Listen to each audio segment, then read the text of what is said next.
during which we are going to demonstrate how to basically fill, construct, and plant and finish a hypertufa trough. Of course, it doesn't have to be in hypertufa. These are we're starting with hypertufa here, which is of course a mixture of peat, perlite, and mortar mix. So it looks like concrete, but it's like half the weight. So the first thing we need to do is cover these holes, and we're going to do that with this is where you come in, Jay. We're going to do that with these little meshes, just to be sure that they don't get plugged up.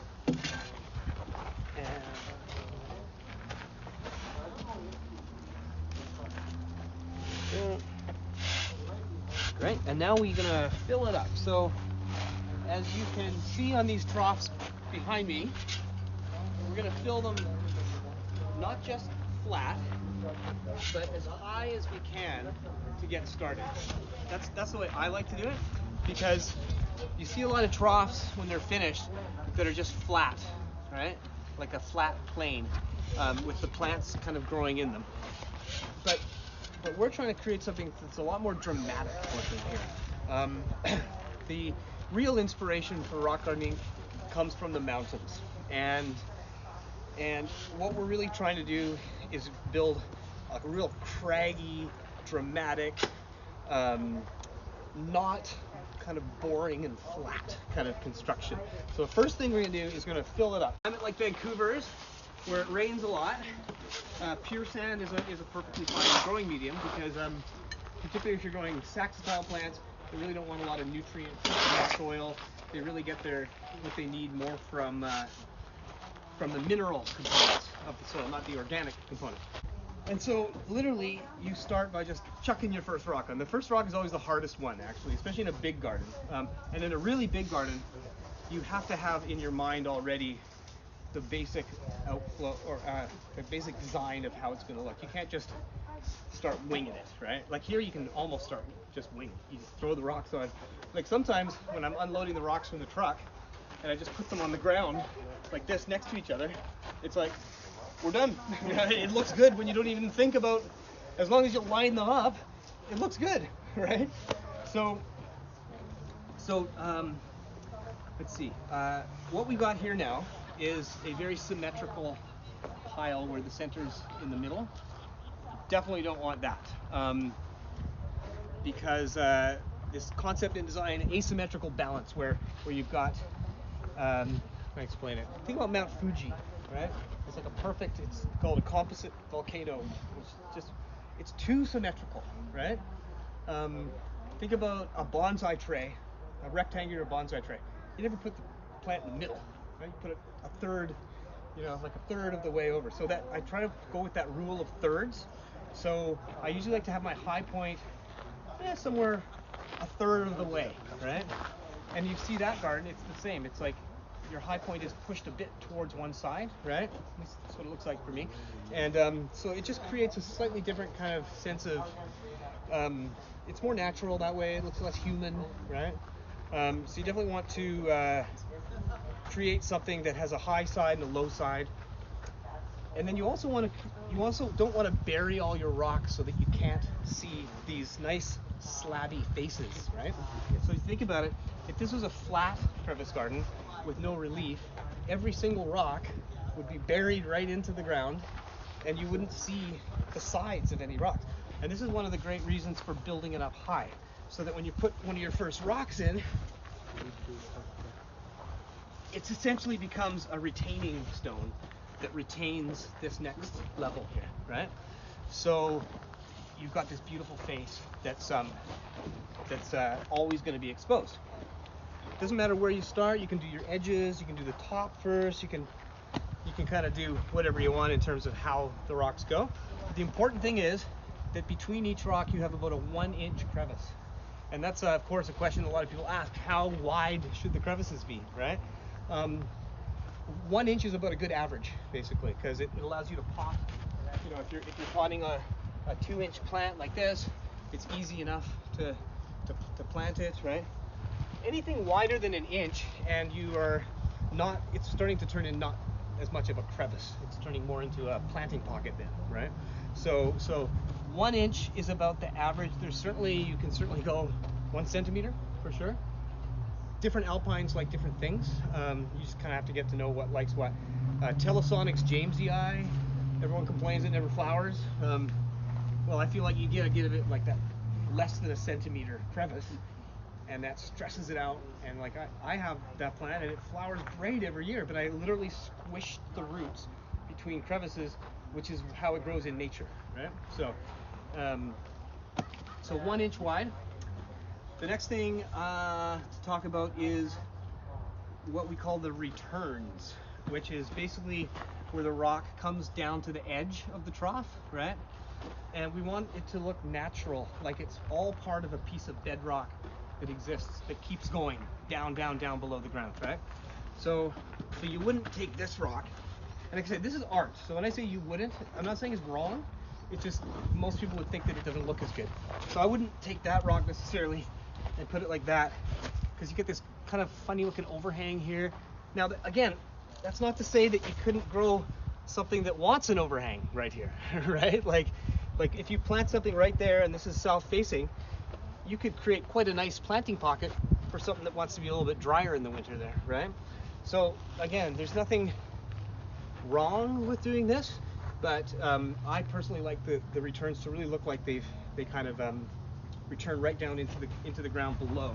So in that case, I would turn this over, and then you see how it just kind of disappears in there, kind of giving you this feeling like it keeps on going. Of course, in a trough, it's pretty obvious it doesn't keep going, but in the ground, you can really create this look where people will say, "Oh, you have a piece of natural bedrock in your backyard," and then you can say, "No, that's the ultimate compliment because I actually built this," right?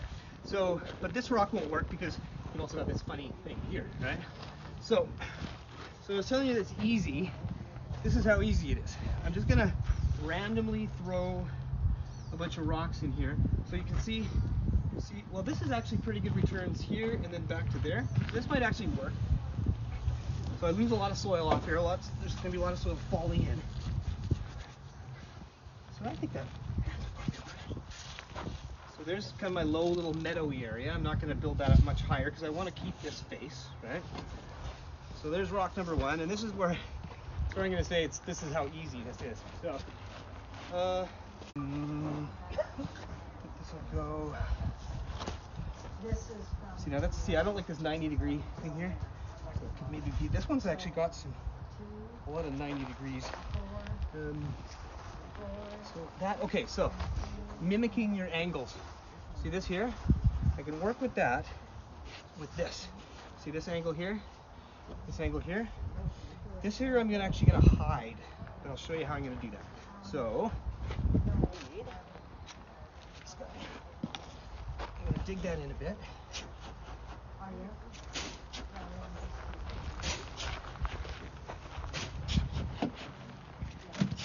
The nice things about small troughs like this is that if you don't like it, you can just take them out and do it again. So, now some people like the idea of a rock hanging over the edge of the trough, kind of like this.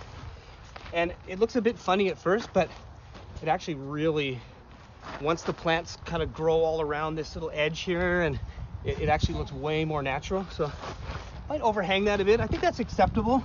You got a little bit of a thing here, but because this is a trough and not in the ground, I'm not going to worry about that too much. Because plus, you can always hide something like this by planting something there that'll just totally fill that little space.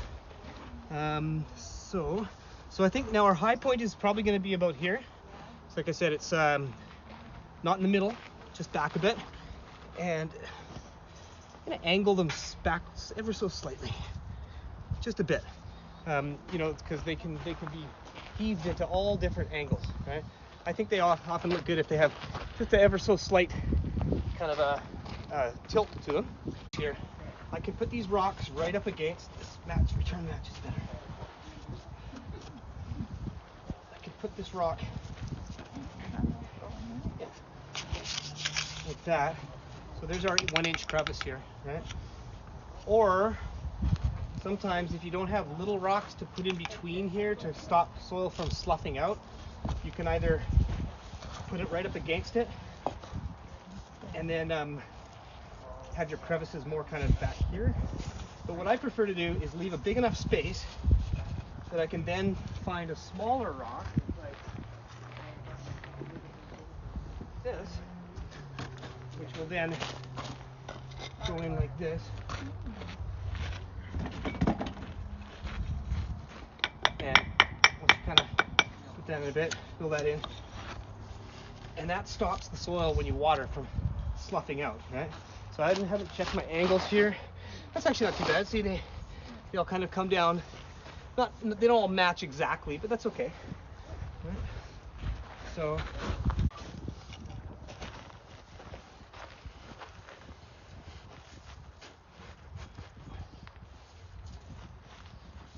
I've got my little bit of a space to fill in there, so I'll put that in. These guys, we actually have two different kinds of rock here. This is a San Juan slate, which theoretically shouldn't necessarily be mixing, but it is the same color. Do you think that looks bad? I'm the purist, I know, but like I say, once all this kind of, I think that's acceptable. So I'm going to pound that in so it looks like it's all part of the rock, slowly stepping up as we go. This one might be too big. This one's a bit too big, so let's find one that, I'm going to find a little piece that fits in there. And this one, the whole rock's going to be buried. Almost there. There we go. So now you've got planting pockets in here. I'll put some more little rocks in there. Got planting pockets all around here. Okay. So now I'm going to put something that's a bit bigger here.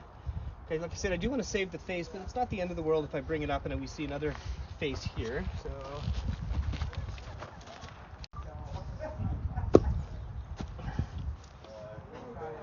So that matches that quite nicely, right? Same with that one there. I'm going to find another piece of this stuff. Sometimes if you don't have a wide enough piece, just put two pieces in, and then you can rock hammer. So that's one of the big questions a lot of people ask is, when you have such a steep vertical crevice, how do you stop the soil from sloughing out of it when you water, right? And so this is one way, like that. You can also take some like marine clay, right? Like make a little clay puck, kind of shove it in there, and then pound your rocks into that clay. That holds it forever. Like I did crevices like that 15 years ago, and they're still holding just fine. Sometimes you can take a handful of like coarser gravel, like the kind of like 1 inch gravel, and put it in behind, and that can help plug it, basically, because this stuff does. But you will find that at the beginning there's a bit of settling and a little bit of washing out. But as the plants kind of get their roots in there, it's amazing how that kind of stops happening, right? So working our way along here. That I don't want to bury this face. It's going to be the same height as these guys, basically. I wonder if that should come up.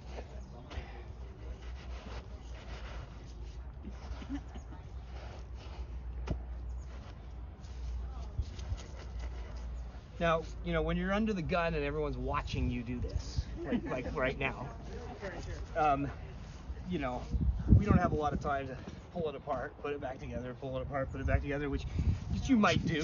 There's been times where I build a rock garden and then walk away from it for a week and then come back with the idea that you might want to move a few rocks, because fresh eyes, you're seeing it differently sitting right there than I am seeing it looking from this direction. But so far what I'm seeing is, I'm pretty happy with that. All the rocks are tilted. I don't know if you can see, but all the rocks are tilted back just a tiny bit, like 5 degrees. Pile the sand high to begin with. It ensures that your construction will be high, right? That's the important thing. So now I'm going to find a rock to go here. And let's see what we got for that. I was showing Jay this morning. He said, "What's the perfect crevice garden rock?" Right? And basically what I answered was the opposite of the perfect crevice garden rock would be like a brick that has perfectly 90-degree angles and stuff like that. Whereas an excellent crevice rock is one that has lots of different options, lots of rounded. See, like this is, I grabbed this because I'm pretty sure it's gonna, that return is gonna go nicely with this one, right? But I could theoretically put it in this way if I want to sink it in really far. That actually might be an idea. Hold on. Just thought of an idea here. Yeah, that might work. So let's get it on there. So this kind of matches that a little bit, right? And I'm gonna need some more bits to go in. Here's the little system for ensuring that the soil doesn't slough out.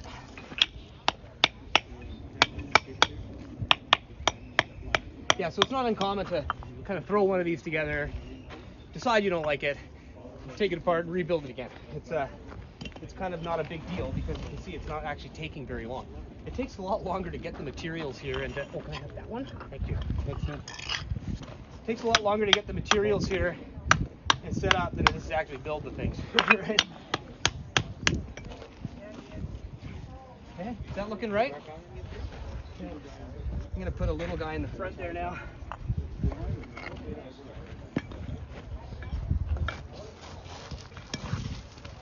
This is probably going to be too big. Oh, not bad actually. But it might not be quite the right rock for me.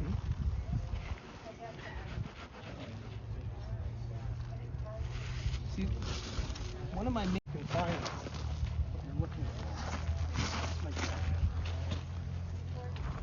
And then you can also, like, if something isn't, you can also like use the hammer to round corners off. Sometimes they'll build the garden and there'll be a few little points all around, so I'll just go around knocking the points off, and then it mellows the whole thing off. It mellows the whole thing out.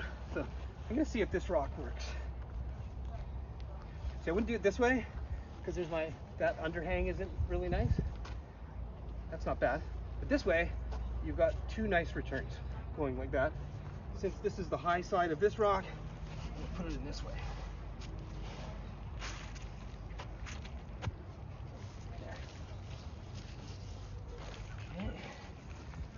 Now the back. So what you guys can't see back here is that I've got one rock abutting another rock here.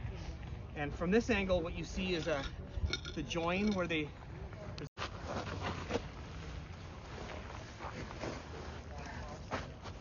Now this also has to be secure enough to be moved, right?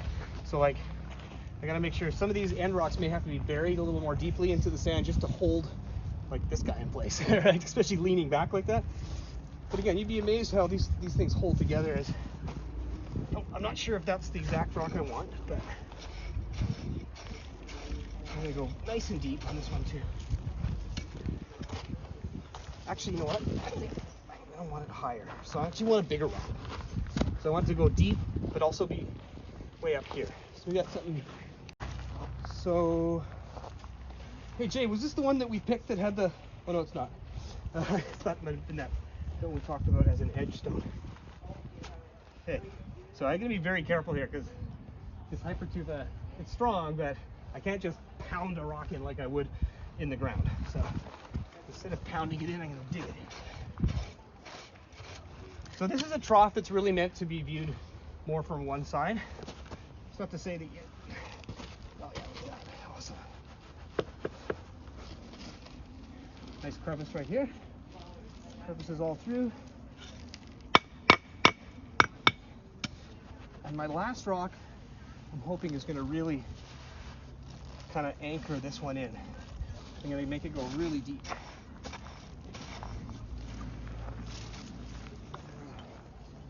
Something kind of hefty.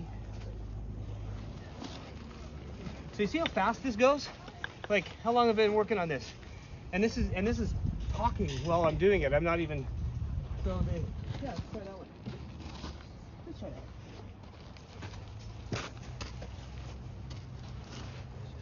Might be too big.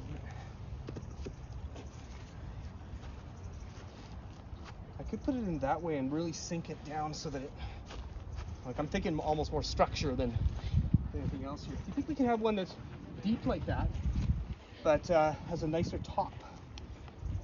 Because that top's not super pretty.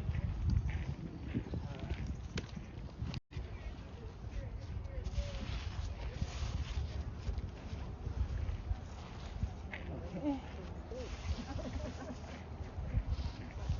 Look at that. That's really nice.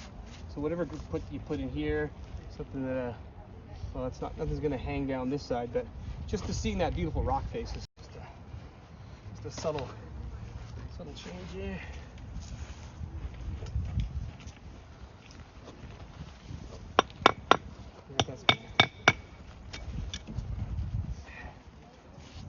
Okay.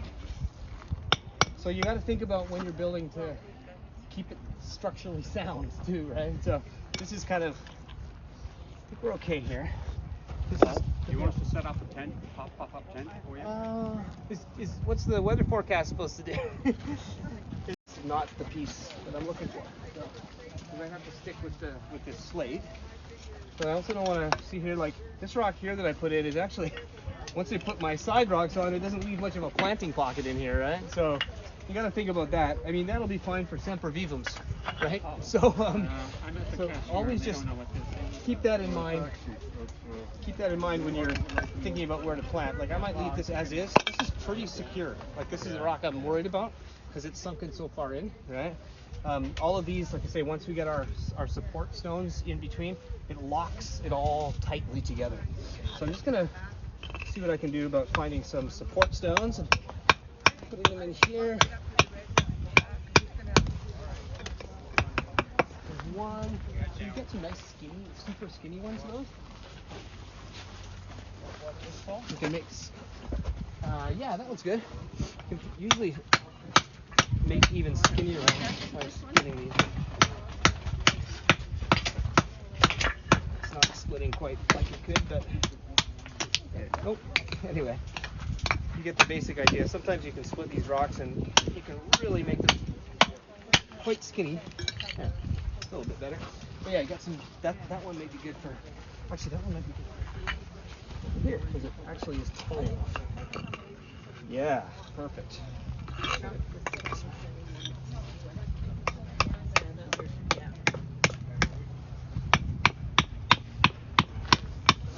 So this is the important reason to have big rocks and small rocks, because even if it's just a little piece like this, you can fill the crevices with a whole bunch of pieces if you don't have a nice, like this is kind of a ideal world kind of situation here. You don't always have a perfect piece that'll just fit right in there so nicely. So sometimes you have to build it up, right? Another thing about a steep vertical crevice like this is that you can build it up in such a way that you can actually have a plant growing out of the side of it. So you put a rock in the bottom, you have a little planting pocket there, you plant the plant, and then you put another rock on top. So it gives this illusion that it's just growing right out of a crack, basically. That's looking pretty good. Any skinny stuff? Is there any? Yeah, there's one to fill here.